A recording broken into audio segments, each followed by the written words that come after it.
Pila ka mga kabanwahanan sa Antique ginbaha kasunod sang mabunog nga ulan dala sang habagat kag ni Tropical Depression Esther sang Sabado. Hinigitutukan ni John Sala.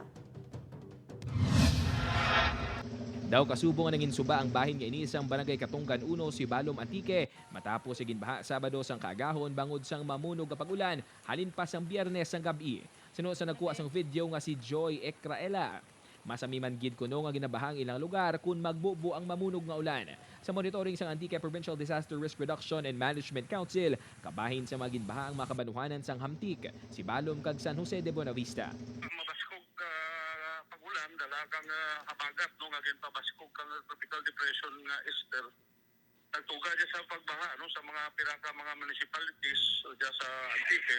Sa datos ang RDRRMC6 naglabot sa 125 ang mga pamilya nga gin-evacuate bangod sang pagbaha sa bugos nga rehiyon. Kausa sini ang mamunog nga pag-ulan. Pila ka mga landslide ang na-record man sa Antique, partikular na sa mga barangay sang Igcoco kag Tula-Tula sa Sibalom. Wala man sang may reported nga missing, napilasan o kung napatay bangod sa pagbaha. Gilayon man nga naghubas ang tubig baha kag sa karon passable na tanan nga mga mayor nga dalanon sa probinsya sang Antique. Padayon pa ang validation sang RDRRMC6 sa kabugusan nga halit sang pagbaha.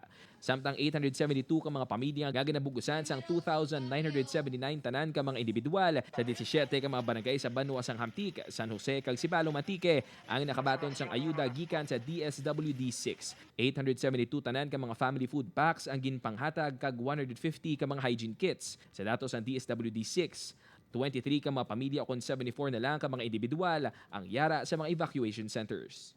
Upod kay Sidilo Rinduque, John Sala, One Western Visayas.